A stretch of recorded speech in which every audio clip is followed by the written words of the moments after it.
ચાલો આગળ વધીએ ચેપ્ટરમાં. ચેપ્ટર નંબર 4 સુરેખ સમતલમાં ગતિ. એમાં આઈએમપી ટોપિક છે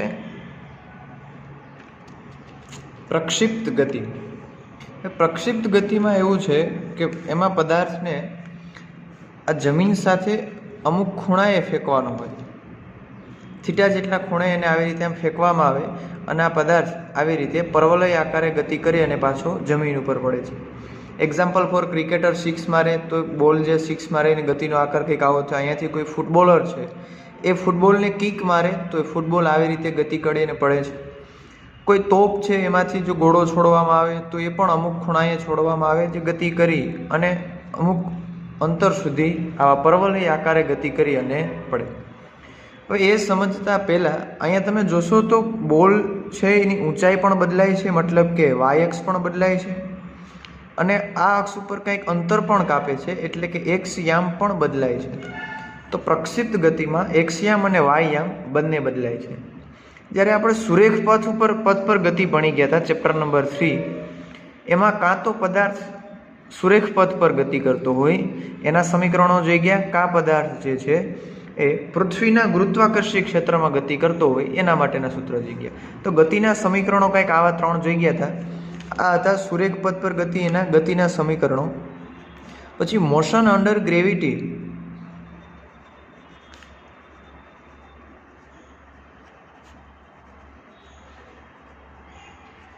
મતલબ કે પૃથ્વીના ગુરુત્વાકર્ષી ક્ષેત્રમાં જો પદાર્થને ગતિ કરાવવામાં આવે, ઉપર ફેંકવામાં આવે અથવા તો ઉપરથી નીચે તરફ મુક્ત પતન પામતો હોય, આવા જે પણ કંઈ કેસ છે એમાં કંઈક આવા સૂત્ર તારવેલા હતા. V બરાબર V0 પ્લસ અહીંયા પ્રવેગની જગ્યાએ ગુરુત્વ પ્રવેગ હોય એટલે કે GT. બીજું સૂત્ર D બરાબર V0T પ્લસ 1/2 GT². અને ત્રીજું સૂત્ર હતું V² માઇનસ V0² બરાબર 2GH. કારણ કે ત્યાં પદાર્થ અંતર ન કાપે, અમુક ઊંચાઈ સુધી જાય, એટલે આવા 3 સૂત્ર આપણે જોઈ ગયા હતા. પણ જો પદાર્થને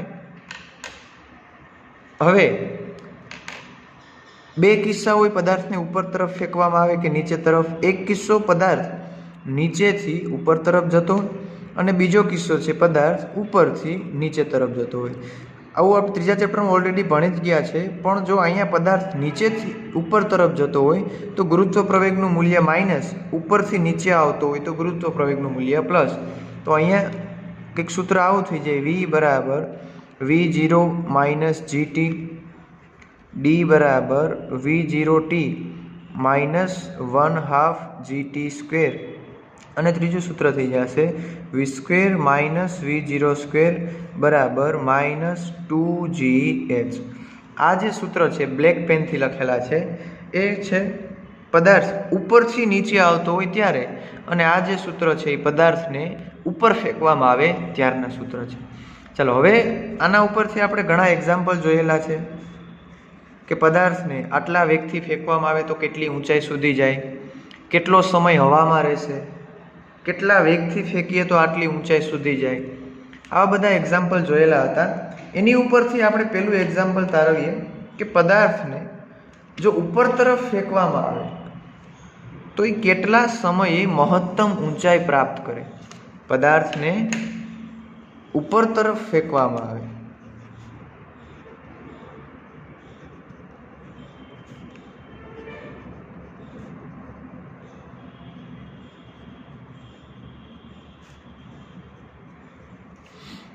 તો મહત્તમ ઊંચાઈ સુધી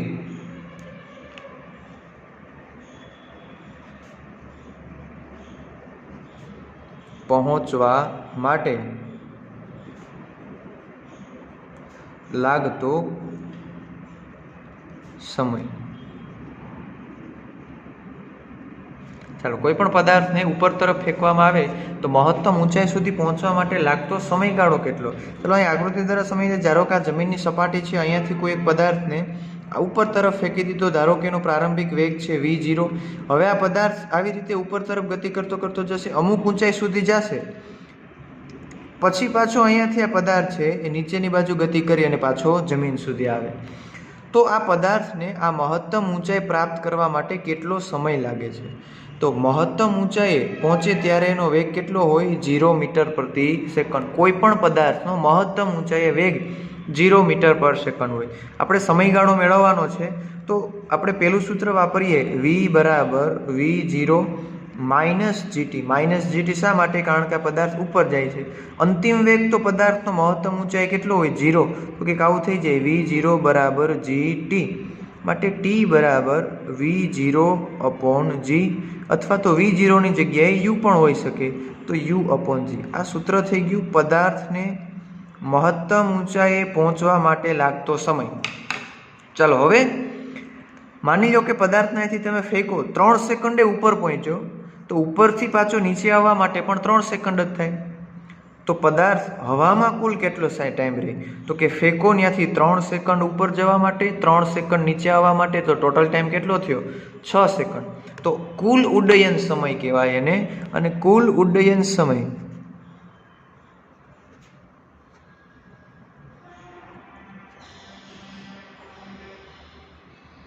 જેને દર્શાવાય TF વડે.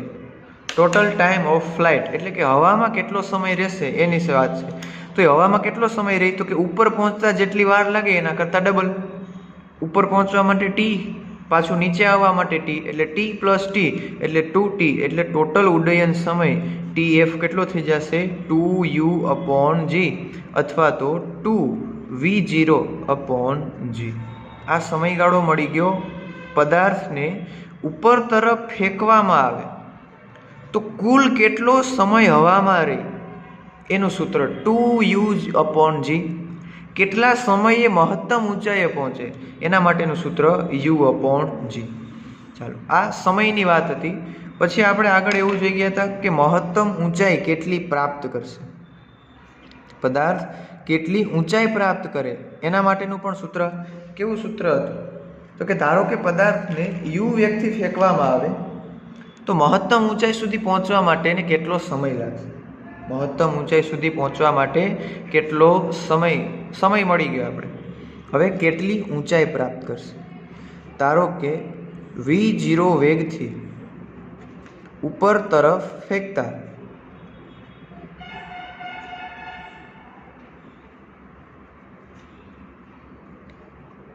કેટલી ઊંચાઈ પ્રાપ્ત કરશે, અથવા તો h મેક્સિમમ એ કેટલો હશે? ચાલો, ઊંચાઈ મેળવવાની છે તો સેમ કિસ્સો આ જ વિચારવાનો છે કે v0 વેગથી એને ફેંકવામાં આવેલો છે. જેમ જેમ ઉપર તરફ જશે એમ એનો વેગ ઘટી અને મહત્તમ ઊંચાઈએ સ્થિર થઈ જશે. કોઈ પણ પદાર્થને ઉપર તરફ ફેંકવામાં આવે તો મહત્તમ ઊંચાઈએ એનો અંતિમ વેગ 0 થઈ જાય. તો અંતિમ વેગ તો આ કિસ્સામાં પણ 0 થવાનો છે. પણ અહીંયા એક વસ્તુ વધારાની આવશે, ગુરુત્વ પ્રવેગ જીને આપણે ધ્યાનમાં લઈએ તો આ પદાર્થ ઉપર તરફ જતો હોય v0 જેટલા વેગથી જો એને ફેંકવામાં આવેલો હોય, આવી રીતે ઉપર ગતિ કરતો કરતો જાય, મેક્સિમમ ઊંચાઈ ઉપર, મહત્તમ ઊંચાઈ ઉપર આનો અંતિમ વેગ થશે 0 મીટર પર સેકન્ડ. પદાર્થ ઉપર જાય તો ગુરુત્વ પ્રવેગીને ક્યાં અસર કરતો હોય? નીચે તરફ. પદાર્થ ઉપર જાય માટે ગુરુત્વ પ્રવેગ કેટલું લાગશે એને? માઇનસ. મતલબ કે પદાર્થને કાંઈક નીચે તરફ બળ લાગે, ગુરુત્વાકર્ષણ બળ, જેના લીધે ગુરુત્વ પ્રવેગ નીચે તરફ લાગે. તો આના માટે આપણે મહત્તમ ઊંચાઈ શોધવા માટે સૂત્ર વાપરશું v² માઇનસ v0² બરાબર 2gh. ચાલો, અંતિમ વેગ તો 0 છે તો કંઈક આવું થશે, minus v0² is equal to minus 2gh. ચલો, બંને બાજુથી માઇનસ માઇનસ કેન્સલ, તો h બરાબર શું થશે? v0² અપોન 2g, અથવા તો v ની જગ્યાએ u હોય તો u² અપોન 2g. આ મહત્તમ ઊંચાઈ મળી ગઈ. પદાર્થને v0 વેગથી ઉપર તરફ ફેંકેલો હોય તો પદાર્થ કેટલી ઊંચાઈ પ્રાપ્ત કરે? u² અપોન 2g અથવા તો v0² અપોન 2g. એક્ઝામ્પલમાં આવું પૂછાય કે એક પદાર્થને 20 મીટર પ્રતિ સેકન્ડના વેગથી ઉપર તરફ ફેંકેલો છે તો 20 મીટર પ્રતિ સેકન્ડ. ગુરુત્વ પ્રવેગ g નીચેની તરફ છે -10, મીટર પ્રતિ સેકન્ડ સ્ક્વેર, તો આ પદાર્થ કેટલી ઊંચાઈ ઉપર પહોંચે? તો આ સૂત્રમાં કિંમત મૂકો તો શું થાય? h ઇઝ ઇક્વલ ટુ પ્રારંભિક વેગનો વર્ગ એટલે કે 20નો વર્ગ 400 છેદમાં 2g એટલે કે 20. તો આ મીંડું ગયું તો જવાબ આવશે h બરાબર 20 મીટર. આ 20 મીટરની ઊંચાઈ સુધી પહોંચે. આ ટોટલ ટાઈમવાળું છે. એમાં પણ એમ છે, ધારો કે કોઈ એક પદાર્થને ચાલો કેટલા સમયે મહત્તમ ઊંચાઈ સુધી પહોંચે, આ જ એક્ઝામ્પલમાં કેટલા સમયે મહત્તમ ઊંચાઈએ પહોંચે, મતલબ 20 મીટરે પહોંચે. તો એ જોવું હોય તો શું કરવાનું? બસ આ સૂત્રમાં કિંમત મૂકી દો, t બરાબર u/g. તો t બરાબર 20ના છેદમાં જીનું મૂલ્ય છે 10. તો કેન્સલ. તો t બરાબર કેટલી સેકન્ડ થશે? 2 સેકન્ડ. 20 મીટર પ્રતિ સેકન્ડના વેગથી પદાર્થને ઉપર ફેંકેલો હોય તો એ 2 સેકન્ડમાં મહત્તમ ઊંચાઈ પહોંચી જશે. ચાલો પાછો જમીન ઉપર આવે તો કેટલી વાર લાગે? તો કે tf, અને એ કેટલો હોય? 2 ગુણ્યા t જેટલું. તો tf જે થશે 4 સેકન્ડ. tf એટલે ટોટલ ઉડ્ડયન સમય. ટોટલ ઉડ્ડયન સમય એટલે ફેંકો ત્યાંથી પાછો જમીન ઉપર આવે ત્યાં સુધીમાં કેટલો સમય લાગે. તો હવે આપણે આગળ આ એક પરિમાણમાં ગતિમાં આવવું આપણે ભણી ગયા હતા. હવે આ જ સૂત્રો આપણે દ્વિપરિમાણમાં કેવી રીતે વાપરવા એ જોવાનું છે. દ્વિપરિમાણમાં બંને યામ બદલાતા હોય, x યામ અને y યામ. અહીંયા તો ઓનલી જો પદાર્થ ઉપર જાય છે, ઉપર જાય એટલે કે ખાલી આનો y યામ બદલાય. અહીંયા પણ પદાર્થ ઉપર તરફ જાય છે એટલે કે આનો y યામ જ બદલાય છે, બીજો એક યામ બદલાતો નથી. ચાલો આ જે હતા એ પ્રવેગી ગતિના સમીકરણો હતા. આ બધા મતલબ કે પદાર્થ ઉપર જો પ્રવેગ લાગતો હોય તો આ સમીકરણનો ઉપયોગ કરી અને આપણે અંતર છે, અંતિમ વેગ છે, ઊંચાઈ છે એવું મેળવી શકાય. પણ જો પ્રવેગ જ લાગતો ન હોય અને અંતર મેળવવાનું થાય, પ્રવેગ નથી અંતર જ મેળવવાનું છે, તો આ જે બીજું સૂત્ર છે આપણી પાસે, સૂત્ર d બરાબર v0t પ્લસ 1/2 at². હવે પદાર્થ ઉપર જો બળ ન લાગે, ખાસ ધ્યાનથી સાંભળજો, બળ ન લાગે તો પ્રવેગ ઉત્પન્ન ન થાય. એનો મતલબ કે અહીંયા આ પદાર્થમાં પ્રવેગ જ નથી. માની લો કે પ્રવેગ છે એ 0 મીટર પ્રતિ સેકન્ડ સ્ક્વેર, અને અંતર જોતું હોય તો શું થાય? d બરાબર v0t પ્લસ આ તો આખું પદ 0 થઈ ગયું. તો આ તો ભાઈ આપણી પાસે સૂત્ર હતું જ, v0 વેગ બરાબર અંતરના છેદમાં સમય. જો પ્રવેગ અચળ હોય, વેગ અચળ હોય એટલે કે પ્રવેગ ઉત્પન્ન થતો ન હોય તો આ સૂત્ર વાપરવાનું. આ સૂત્ર ક્યારે વાપરવાનું છે? પ્રવેગ 0 હોય ત્યારે. પ્રવેગ 0 હોય ત્યારે અંતર મેળવવા માટેનું સૂત્ર d બરાબર v0t. ક્યાંથી આવ્યું? આ વેગના સૂત્ર ઉપરથી. પણ જો પ્રવેગ લાગતો હોય તો અંતર મેળવવા માટેના આ સૂત્ર છે, આ સૂત્રનો ઉપયોગ કરવાનો છે. ચાલો નેક્સ્ટ આપણે પ્રક્ષેપ ગતિમાં થોડા આગળ વધીએ. જો આટલું પરફેક્ટ આવડતું હશે તો પ્રક્ષેપ ગતિમાં વધારે ખ્યાલ આવશે. ચાલો નેક્સ્ટ આપણા ટોપિક ઉપર આવીએ. પ્રક્ષિપ્ત ગતિ એટલે શું અને પ્રક્ષિપ્ત પદાર્થ કોને કહેવાય? ચાલો પ્રક્ષિપ્ત ગતિ એટલે કંઈક આવું છે કે જ્યારે કોઈ પણ પદાર્થને આવી રીતે, આ x અક્ષ છે એટલે આ અક્ષને આપણે નામ આપી દઈએ સમક્ષિતિજ અક્ષ,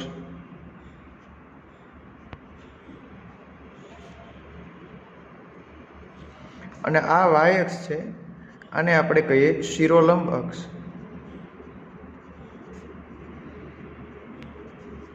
ચાલો કોઈ પણ પદાર્થને જ્યારે પૃથ્વીના ગુરુત્વાકર્ષી ક્ષેત્રમાં સમક્ષિતિજ સાથે આવી રીતે આમ ત્રાસો અમુક ખૂણે ફેંકવામાં આવે. આપણે જે અત્યાર સુધી કિસ્સા જોઈ ગયા એમાં શું હતું? પદાર્થને ઉપર ફેંકવામાં આવે, એ ઉપર જાય અને પાછો નીચે આવે. જે બિંદુએથી ને ફેંકવામાં આવે એ જ બિંદુએથી આમ ઉપર જાય અને એક્ઝેક્ટલી પાછો એ બિંદુ ઉપર જ પાછો ફરે, મહત્તમ ઊંચાઈ સુધી પહોંચે. ઊંચાઈ પહોંચવા માટે અમુક સમય લાગે, એ હમણાં હવે આગળ જોઈ ગયા એ જ પ્રમાણે. પણ હવે અહીંયા પદાર્થને આમ શિરોલંબ દિશામાં નથી ફેંકવાનું, સમક્ષિતિજ સાથે અમુક ખૂણે આવી રીતે આમ ત્રાસો ફેંકવાનો છે. અને સમક્ષિતિજ સાથે અમુક ખૂણે ત્રાસી રીતે ફેંકો ત્યારે આ પદાર્થ જે છે એ આવી રીતે ગતિ કરતો આવી અહીંયા મહત્તમ ઊંચાઈ સુધી પહોંચે, એટલે કે અહીંયાથી ફેંકેલો છે તો ધીમે ધીમે એની ઊંચાઈ પણ વધે છે અને એક્સ અક્ષ ઉપરનું પણ અંતર કપાય છે, મતલબ બંને અક્ષ ઉપર એના સ્થાન બદલાય છે. તો આવી ગતિને કહેવાય પ્રક્ષિપ્ત ગતિ. હવે કોઈ પણ પદાર્થના વેગમાં ફેરફાર ક્યારે થાય? વેગમાં ફેરફાર અથવા તો પ્રવેગ ક્યારે ઉત્પન્ન થાય? તો આ બંને વસ્તુ ટૂંકમાં આ કહેવાય એક જ બંને, પણ ક્યારે ઉત્પન્ન થાય? જો એ પદાર્થ ઉપર કોઈ પણ પ્રકારનું બાહ્ય બળ લાગતું હોય તો પદાર્થના વેગમાં ફેરફાર થાય અને પ્રવેગ ઉત્પન્ન થાય. હવે અહીંયાથી તમે પદાર્થને ફેંકી દીધા પછી પદાર્થ આમ ઊંચાઈ ઉપર પણ જાય છે અને આવી રીતે સમક્ષિતિજ દિશામાં પણ ગતિ કરે છે. તો અહીંયા પદાર્થ આવી રીતે ઉપર તરફ ગતિ કરતો હોય તો અહીંયા પદાર્થ ઉપર એક બળ લાગતું હશે, બાહ્ય બળ, એ હશે પૃથ્વીનું ગુરુત્વાકર્ષણ બળ, અને જેના લીધે પદાર્થમાં નીચે તરફ ઉત્પન્ન થશે પ્રવેગ. ગુરુત્વાકર્ષણ બળ ક્યાં લાગે? નીચે તરફ. તો પ્રવેગ પણ ક્યાં ઉત્પન્ન થાય? નીચે તરફ. તો અહીંયા પદાર્થને પ્રક્ષિપ્ત કરી દીધા પછી, પ્રક્ષિપ્ત કરવો મતલબ આમ અમુક ખૂણે ફેંકી દીધા પછી ફક્ત ને ફક્ત નીચેની તરફ, એટલે કે શિરોલંબ દિશામાં વાય અક્ષ ઉપર જ બળ લાગે છે. આ બળ જે લાગે છે એ કઈ અક્ષ ઉપર લાગે છે? વાય અક્ષ ઉપર. જ્યારે એક્સ અક્ષ પર બાહ્ય બળ F એક પણ પ્રકારનું લાગતું નથી. એક્સ અક્ષ ઉપર એક પણ પ્રકારનું બાહ્ય બળ લાગતું નથી. બળ ગુરુત્વાકર્ષણ બળ એક જ લાગે છે આ પદાર્થ ઉપર, અને એ વાય અક્ષ ઉપર નીચેની તરફ લાગે, એટલે વાય અક્ષ ઉપર પૃથ્વીનું ગુરુત્વાકર્ષણ બળ લાગે, જેના લીધે પ્રવેગ ઉત્પન્ન થાય. એટલે કે પ્રક્ષિપ્ત કરેલો જે પદાર્થ છે એને આવી રીતે સમક્ષિતિજ દિશામાં અંતર કાપવું હોય તો એને એક પણ પ્રકારના બાહ્ય બળનો સામનો કરવો પડતો નથી. એક્સ અક્ષ ઉપર કોઈ પણ પ્રકારનો પ્રવેગ પણ એને ઉત્પન્ન થતો નથી. જે બળનો સામનો કરવો પડે એને વાય અક્ષ ઉપર બળ લાગે છે નીચે તરફ, અને પ્રવેગ પણ ઉત્પન્ન થાય વાય અક્ષ ઉપર નીચેની તરફ થાય પૃથ્વીના ગુરુત્વાકર્ષણ બળને લીધે. તો આ પ્રક્ષિપ્ત પદાર્થની વ્યાખ્યા શું થાય? જ્યારે કોઈ પદાર્થને પૃથ્વીના ગુરુત્વાકર્ષી ક્ષેત્રમાં સમક્ષિતિજ સાથે અમુક ખૂણે ફેંકવામાં આવે ત્યારે તે નિયમિત સમક્ષિતિજ વેગ, જો અહીંયા શબ્દ લખેલો છે નિયમિત સમક્ષિતિજ વેગ. નિયમિતનો મતલબ શું થાય? વેગમાં બદલાવ થવો જોઈએ નહીં, વેગ અચળ રહેવો જોઈએ. અને વેગ અચળ ક્યારે રહે? જો કોઈ પણ પ્રકારનું બાહ્ય બળ ન લાગે તો બાહ્ય બળ કઈ અક્ષ ઉપર નથી લાગતું? તો સમક્ષિતિજ અક્ષ ઉપર. તો સમક્ષિતિજ અક્ષ ઉપર એ નિયમિત વેગથી ગતિ કરે છે અને શિરોલંબ પ્રવેગ સાથે ગતિ કરે છે. અને આ જે શિરોલંબ અક્ષ છે એની ઉપર તો પ્રવેગ લાગે, એટલે વાય અક્ષ ઉપર જે છે એ પ્રવેગી ગતિ કરશે, જ્યારે એક્સ અક્ષ ઉપર એ અચળ વેગથી ગતિ ચાલુ કરશે. આવી ગતિને કહેવાય પ્રવેગી ગતિ. ચાલો, હવે આ જે પદાર્થ છે એને θ0 ખૂણે ફેંકેલો છે. તો આ જે વેગ છે એ આમ ત્રાસો ફેંકેલો છે પદાર્થને, અને ત્રાસો કોઈ પણ પદાર્થ હોય અથવા તો ત્રાસો કોઈ પણ હોય એના બે ઘટક પડે. એક ઘટક ખૂણાની બાજુનો ઘટક અને બીજો છે એ શિરોલંબ ઘટક. ચલો, હવે તમને બધાને ખ્યાલ છે ખૂણાની બાજુનો ઘટક એને કહેવાય કોસ થીટા. આ વેગનો એક્સ અક્ષનો ઘટક તો V0 કોસ થીટા એક્સ અક્ષ ઉપર છે એટલે I કેરેટ, અને આ જે શિરોલંબ દિશામાં ફેંકેલો છે એને કહું છું વેગનો વાય ઘટક, એટલે કે V0 સાઇન થીટા જે કેરેટ. આમ બે પરસ્પર લંબ ઘટકો થયા હવે વેગના.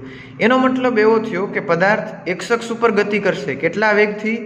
V0 cos થીટાથી. પદાર્થ વાય અક્ષ ઉપર ગતિ કરશે કેટલા વેગથી? V0 sine theta 0 વેગથી. સોરી, ખૂણો θ0 છે એટલે અહીંયા આપણે લઈ લઈએ θ0. હવે બંને અક્ષ ઉપરના વેગ સ્વતંત્ર થઈ ગયા.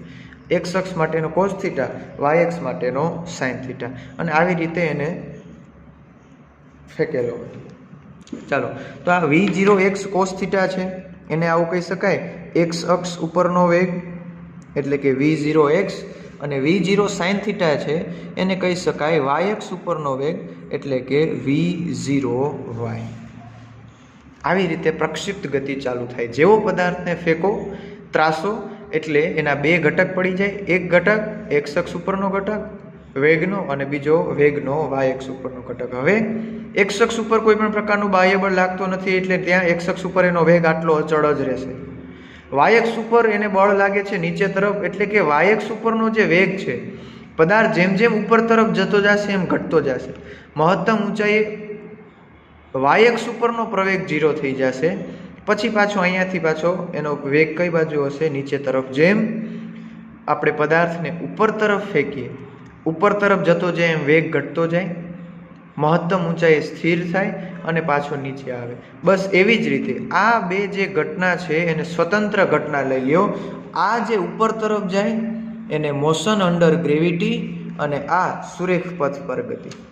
હમણાં આપણે આગળ મેં સમજાવી દીધું એ જ પ્રમાણે એક્સ અક્ષ ઉપરની ગતિમાં સૂત્ર લગાડવાનું છે કયું? સુરેખ પથ પર થતી ગતિ, નિયમિત ગતિ. અને આ મુક્ત પતન, મોશન અંડર ગ્રેવિટી, જે આપણે ઉડ્ડયન સમય મહત્તમ ઊંચાઈના સૂત્ર જોઈ ગયા હમણાં એ રીતે. ચાલો હવે આગળ વધી આવ્યા તો ચાલો આગળ જોઈએ. એક્સ અક્ષ ઉપર કોઈ બાહ્ય બળ લાગતું નથી, મતલબ કે સમક્ષિતિજ વેગ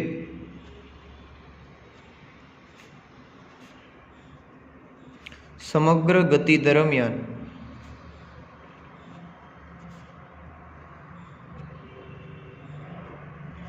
કેવો રહેશે? અચળ. જે v0x છે એ સમગ્ર ગતિ દરમિયાન કેવો રહેશે? અચળ રહેશે. એની ઉપર કોઈ પણ પ્રકારનું બાહ્ય બળ લાગતું નથી. બીજો જે વેગનો ઘટક છે, બીજો વેગનો ઘટક એટલે કયો ઘટક? આ વાય એક્સનો ઉર્ધ્વ દિશામાંનો જે ઘટક છે એની ઉપર પૃથ્વીનું ગુરુત્વાકર્ષણ બળ લાગે છે નીચે તરફ. મતલબ ઉર્ધ્વ દિશામાંના વેગના ઘટક પર પૃથ્વીના ગુરુત્વાકર્ષણને લીધે ગતિ કરે છે. માટે શિરોલંબ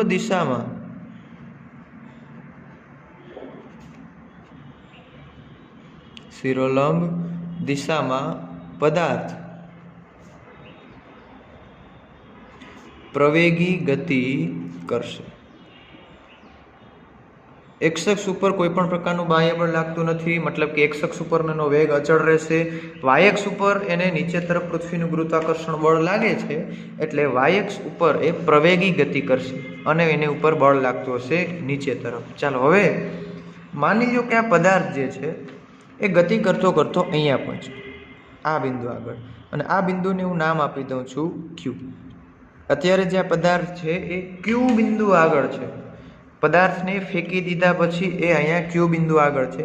તો ક્યુ બિંદુ આગળ પણ અહીંયા એનો જે વેગનો જે ઘટક છે આ સમક્ષિતિજ દિશામાંનો ઘટક એટલે કે v0x, અને આ જે છે એ શિરોલંબ દિશામાંનો ઘટક એટલે કે v0y. બે વેગના ઘટક ક્યુ બિંદુ આગળ છે. ચાલો હવે અહીંયા પદાર્થને ઉદ્ગમ બિંદુ આગળથી ફેંકેલો હતો તો ઉદ્ગમ બિંદુ આગળના યામ કેટલા હોય? 0 0. તો પદાર્થને t બરાબર 0 સમયે પ્રક્ષિપ્ત કરવામાં આવેલો છે. તો t બરાબર 0 સમયે ઉદ્ગમ બિંદુ આગળથી પ્રક્ષિપ્ત કરેલો છે. તો t બરાબર 0 સમયે પદાર્થના યામ કેટલા હતા? 0 0. t બરાબર 0 સમયના યામ 0 0 છે. તેમ લઈ શકાય કે એક્સ અક્ષ ઉપરનું એને અંતર કેટલું કાપેલું હશે? 0. વાય અક્ષ ઉપર પણ એને અંતર કેટલું કાપેલું? 0. શરૂઆતમાં જ છે. તો આને કહી દઈએ y0 અને આને કહી દઈએ x0. ચાલો આ ક્યારે મળી ગયા આપણે? t બરાબર 0 સમયે પદાર્થના યામ. હવે v0 સમયે પદાર્થના t બરાબર 0 સમયે વેગના ઘટકો જોતા હોય તો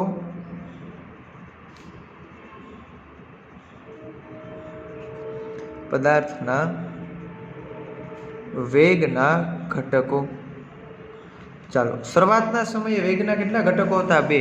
જોવો અહીંયા t બરાબર 0 સમયે 2 ઘટક, એક્સ અક્ષ ઉપરનો v0 cos θ 0, વાય અક્ષ ઉપરનો v0 sin θ 0.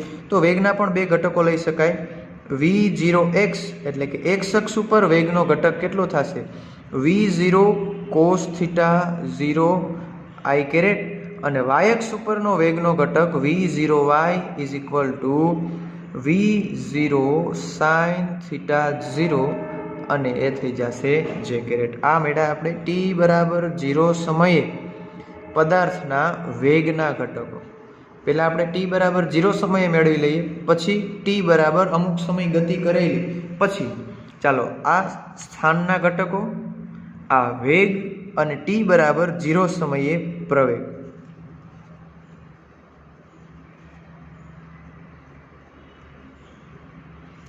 પ્રવેગના ઘટકો. ચાલો, t બરાબર 0 સમયે આપણે પ્રવેગના ઘટકો જોઈએ. તો પ્રવેગના ઘટક તો x અક્ષ ઉપર પ્રવેગ કેટલો છે? x અક્ષ ઉપર તો હમણાં જ આપણે લીધું કે સમગ્ર સમક્ષિતિજમાં વેગ સમગ્ર ગતિ દરમિયાન અચળ છે, કારણ એની ઉપર એક પણ પ્રકારનું બાહ્ય બળ લાગતું નથી. અહીંયા આગળ જોઈએ કે x અક્ષ ઉપર બળ લાગતું નથી. બળ ન લાગે તો પ્રવેગ ઉત્પન્ન ન થાય. તો x અક્ષ ઉપર પ્રવેગ ઉત્પન્ન થતો નથી, માટે 0. અને y અક્ષ ઉપર તો કે y અક્ષ ઉપર જે પ્રવેગ ઉત્પન્ન થાય એ ક્યાં થાય? તો કે નીચે તરફ, તો -gj. આ પ્રવેગ કઈ બાજુ હશે? આ માઇનસ નિશાની શું બતાવે? તો કે આ પદાર્થ જે છે એની ઉપર નીચે તરફ પ્રવેગ ઉત્પન્ન થતો હશે. ચાલો, આ t બરાબર 0 સમયે સ્થાન, વેગ અને પ્રવેગ મેળવી લીધું. હવે અમુક સમય પછી પ્રક્ષિપ્ત થઈ ગયો પદાર્થ, એટલે હવે અહીંયાથી આમ ઉપર તરફ જતો હશે. અમુક સમય પછી ધારો કે t બરાબર t સમયે પદાર્થ જે છે એ q બિંદુ આગળ પહોંચ્યો. q બિંદુ આગળ પદાર્થ પહોંચ્યો. હવે જો એના યામ જોતા હોય તો x અક્ષ ઉપર પદાર્થ ક્યાં પહોંચ્યો હશે? તો કે અહીંયા પહોંચ્યો હશે. y અક્ષ ઉપર પદાર્થ ક્યાં પહોંચ્યો હશે? તો કે ક્યાંક એટલી ઊંચાઈએ પહોંચ્યો હશે, અહીંયા અને અહીંયા. તો કેટલો ઉપર ગયો અને કેટલો x અક્ષ ઉપર સ્થાનાંતર થયું, આ બંનેના યામ જોતા આવે આપણે. ચાલો, તો ઉપર આજે આના યામ જોતા હોય તો પદાર્થ કેટલી ઊંચાઈ ઉપર ગયો, તો એના માટે સૂત્ર વાપરવું પડશે પ્રવેગી ગતિનું સમીકરણ, મોશન અંડર ગ્રેવિટી. અને આ અંતર જોતું હોય તો સીધું સૂત્ર વેગ બરાબર અંતરના છેદમાં સમય, તો x અક્ષના યામ મળી જશે. તો હવે t બરાબર t સમયે યામ, વેગ અને પ્રવેગ મેળવીએ. જેવી રીતે t બરાબર 0 સમયે યામ, વેગ અને પ્રવેગ મેળવો, એવી જ રીતે t બરાબર t સમયે આપણે મેળવીએ પદાર્થનો વેગ, પ્રવેગ અને એના યામ. ચાલો, અમુક સમય પછી, એટલે કે t બરાબર t સમયે પદાર્થ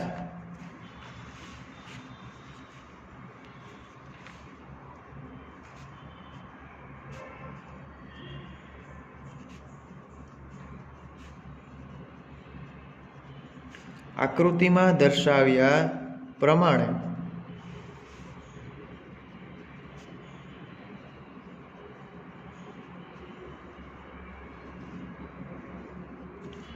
Q બિંદુ પાસે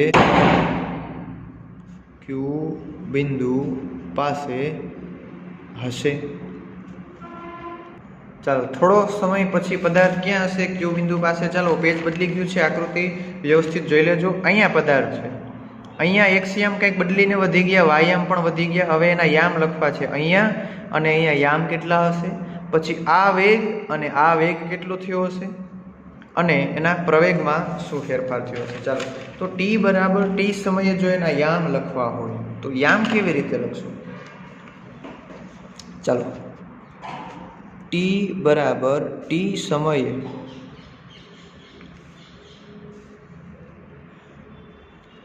x અને y યામ, અથવા તો એવું પણ બોલી શકાય x અને y ના સમીકરણો. કારણ કે અત્યારે આપણી પાસે આંકડા નથી, જે મળશે એ શું મળશે? સમીકરણ. ચાલો, હવે x અક્ષ ઉપર તો એનો વેગ કેવો છે? તો કે અચળ. આપણે બધાને ખ્યાલ છે કે અહીં x અક્ષ પર પદાર્થનો વેગ અચળ છે, માટે વેગ અચળ છે.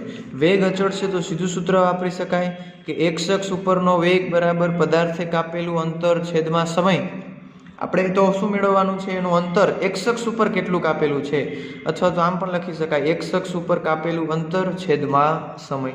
તો આના ઉપરથી આમ લખી શકાય, માટે x બરાબર v0x ઇન્ટુ t. અને v0x એટલે શું છે? v0 cos theta. તો x યામ એનો થઈ ગયો હશે v0 cos theta 0 into t. x અક્ષ ઉપર એને કેટલું અંતર કાપી ગયો હશે? તો કે આટલું, v0 cos થીટા 0 ઇન્ટુ 2. રકમમાં એને કેટલા વેગથી પ્રક્ષિપ્ત કરેલો છે આપેલું હોય. કેટલાના ખૂણે પ્રક્ષિપ્ત કરેલો એ પણ આપેલું હોય અને પૂછે કે 3 સેકન્ડ પછી ક્યાં હશે, તો આ ત્રણેય કિંમત તમારી પાસે હોય તો એના એક્સ યામ મળી જાય. ચાલો આ વાત થઈ ગઈ આપણે એના એક્સ યામની. હવે મેળવવાનું છે એનો વાય. વાયમ મેળવવાનો છે તો હવે આપણે બધાને ખ્યાલ છે કે પદાર્થ છે એ વાય દિશામાં મતલબ કે વાય અક્ષ પર કેવી ગતિ કરે છે? પ્રવેગી ગતિ, ટૂંકમાં મોશન અંડર ગ્રેવિટી, પ્રવેગી ગતિ કરે છે. ગુરુત્વાકર્ષી ક્ષેત્રમાં ગતિ કરતો હોય એવું લાગે, પણ અહીંયા જોજો આ સમતલમાં ગતિ છે. કેમાં ગતિ થાય છે? આ સમતલમાં. અને આપણે આગળના લેક્ચરમાં આની પહેલાંની નાની 2-3 લેક્ચર પહેલાં આપણે સમીકરણો જોઈ ગયા હતા. સમતલમાં થતી ગતિ માટે પ્રવેગી ગતિના સમીકરણો, એમાં આવું સમીકરણ જોઈ ગયા હતા અંતર સ્થાન મેળવવા માટેનું. r બરાબર r0 પ્લસ v0t પ્લસ 1/2 પ્રવેગની જગ્યાએ મૂકી દઉં છું gt², પણ સદિશ છે. ચાલો આવું સૂત્ર આપણે ભણી ગયા હતા. આ શું છે? પરિણામી. એક્સ અક્ષ ઉપરનું જોતું હોય તો શું થાય? x બરાબર x0 plus v0t plus 1/2t². Y અક્ષ ઉપરનું જોતું હોય તો y મૂકી દેવાના. આપણે શેના માટે જોઈએ છે? વાય અક્ષ ઉપર, તો મૂકી દઈએ y બરાબર y0 plus v0yt plus 1/2 gt², પણ વાય અક્ષ ઉપરનો ગુરુત્વ પ્રવેગ. ચાલો y0 મતલબ પ્રારંભિક યામ કેટલા હતા એના? t બરાબર 0 સમયે 0 0.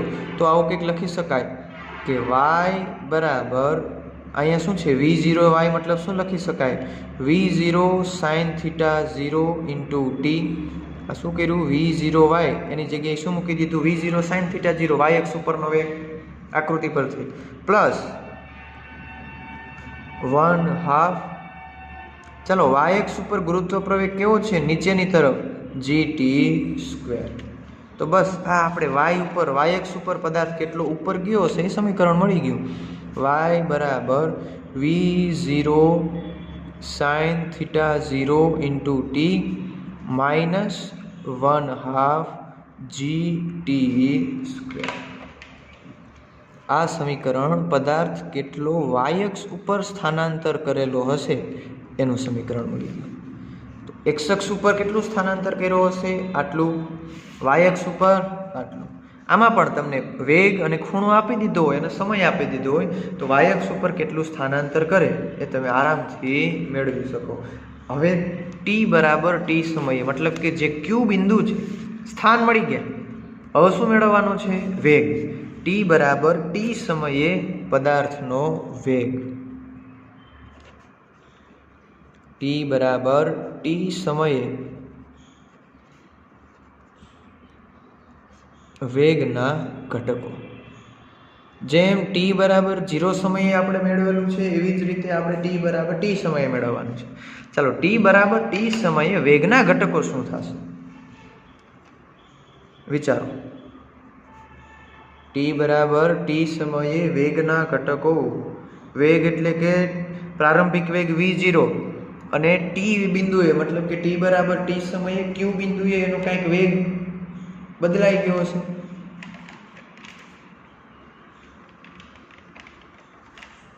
તો ન્યા યામ કેટલા થશે? આકૃતિમાં છે આ અને આ. ચલો અહીંયા અમુક સમય પછી એક્સ યામ અને વાય યામ આપણે મેળવી લીધા. હવે વેગ મેળવવાનો છે. સોરી, અહીંયા 0 પ્રારંભિક ન આવ્યો. ઓનલી વી અને વીએક્સ, ઓનલી વી અને વીએક્સ મેળવવાનો છે આપણે. ચાલો વી અને વીએક્સ મેળવવું તો આપણે તો ખબર છે એક્સ અક્ષ ઉપરનો વેગ ક્યારેય બદલાય નહીં. એક્સ અક્ષ પર વેગ હંમેશા અચળ માટે Vx બરાબર શું થશે? V0 cos θ0 I કેરેટ, અથવા આને આમ પણ લખી શકાય V0x. ચાલો હવે y અક્ષ ઉપરનો વેગ જોતો હોય તો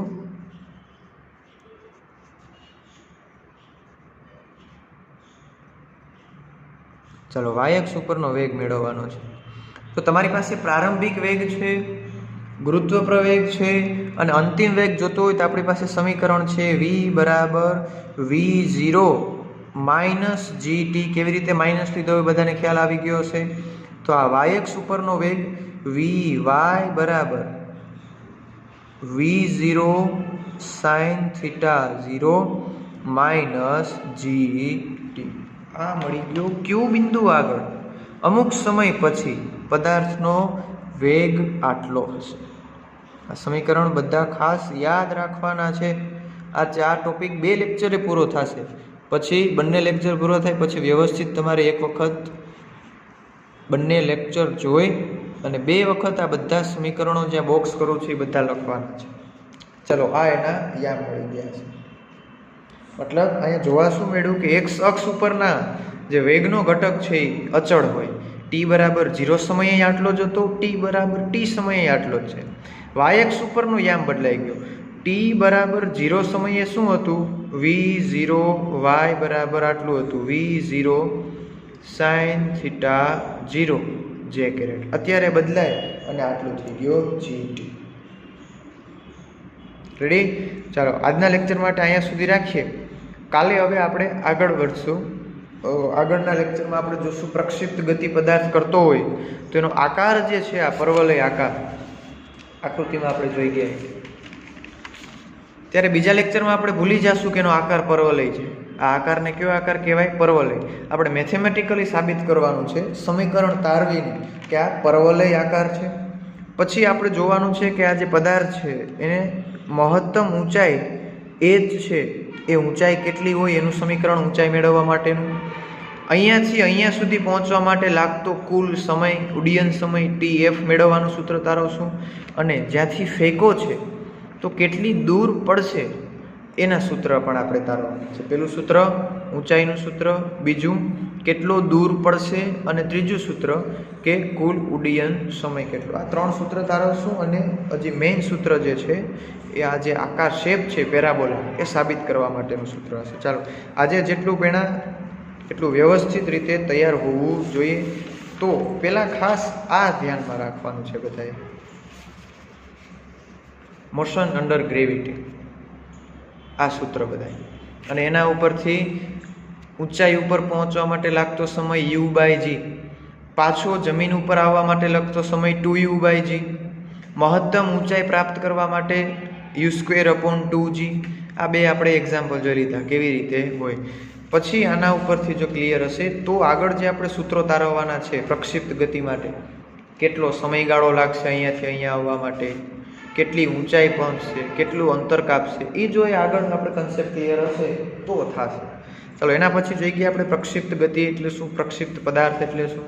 ટી બરાબર 0 એના યામ શરૂઆત 0 થાય તો x યામ આટલા, વેગના 2 ઘટકો અને પ્રવેગ x અક્ષ ઉપર તો પ્રવેગ હોતો જ નથી સમગ્ર ગતિ દરમિયાન અને y અક્ષ ઉપર આટલો છે. હવે ફેંકી દીધા પછી અમુક સમય પછી પદાર્થ અહીંયા પહોંચ્યો તો t બરાબર t સમયે એનો x અક્ષ ઉપરનો વેગ vx, y અક્ષ ઉપરનો વેગ vy છે. જો આ y અક્ષ ઉપરનો વેગ અહીંયા ઘટી ગયો છે, મેં નાનો એવો જ દોર્યો છે. અહીંયા વધારે છે, અહીંયા ઓછો છે. કારણ જેમ જેમ પદાર્થ ઉપર જતો હોય એમ એના વેગમાં શું થતો હોય? ઘટાડો. એટલે અહીંયા વેગ એનો ઓછો હશે. તો t બરાબર 0 સમયે આટલું મળી ગયું. અમુક સમય પછી કણ અહીંયા છે ક્યુ બિંદુએ, તો ન્યા એના સ્થાનના યામ, વેગના યામ કેટલા હશે? તો t બરાબર t સમયે સ્થાન એટલે x અક્ષ ઉપર કેટલો આગળ ગયો? તો x અક્ષ ઉપર પ્રવેગ અચળ છે, વેગ અચળ છે. મતલબ કે પ્રવેગ કેવો હશે? 0. અને પ્રવેગ 0 હોય તો સીધું આ સૂત્ર વાપરી શકાય, વેગ બરાબર અંતરના છેદમાં સમય. એના ઉપરથી આપણે x અક્ષ ઉપર કેટલું સ્થાનાંતર કરે એ મેળવી લીધું. y અક્ષ ઉપર કેટલું સ્થાનાંતર કરે એ y અક્ષ ઉપર પ્રવેગી ગતિ કરે તો પ્રવેગી ગતિનું સૂત્ર વાપરવાનું. પણ અહીંયા મોશન ઇન 2D છે, પ્લેનમાં છે, માટે આ સૂત્ર વાપર્યું. તો y અક્ષ માટે જરૂર છે એટલે આપણે y એમ મૂકી દીધા, કિંમત મૂકી. તો આ y અક્ષ ઉપર આટલું સ્થાનાંતર હશે. આ t બરાબર t સમયે આ એના સ્થાન હતા. હવે એનો વેગ જોતો હોય તો વેગ તો x અક્ષ ઉપર કોઈ પણ બિંદુએ જાઓ આટલો જ હશે. y અક્ષ ઉપરનો વેગ આ સૂત્ર પ્રમાણે બદલાય. હવે આકૃતિમાં કોઈ એમ પૂછે ભાઈ આ બિંદુએ વેગ કેટલો? એક શખ્સ ઉપરનો, આ બિંદુએ કોઈ પણ બિંદુએ એક શખ્સ ઉપરનો વેગ હંમેશા આટલો જ હશે. અહીંયા મહત્તમ ઊંચાઈએ પણ એક શખ્સ ઉપરનો, એક શખ્સ તરફનો વેગ આટલો જ હશે. વેગ ખાલી બદલાય છે y અક્ષ ઉપરનો, એ પણ આ સૂત્ર મુજબ. એમાં પણ કાંઈ અઘરું નથી, આ એકદમ સિમ્પલ સૂત્ર મુજબ બદલાય. ચલો, આજનું બધું વ્યવસ્થિત પીડીએફ આવશે, એમાંથી જોઈ અને સૂત્ર બધા રેડી કરી નાખજો. નેક્સ્ટ લેક્ચરમાં મળશું આગળના ટોપિક.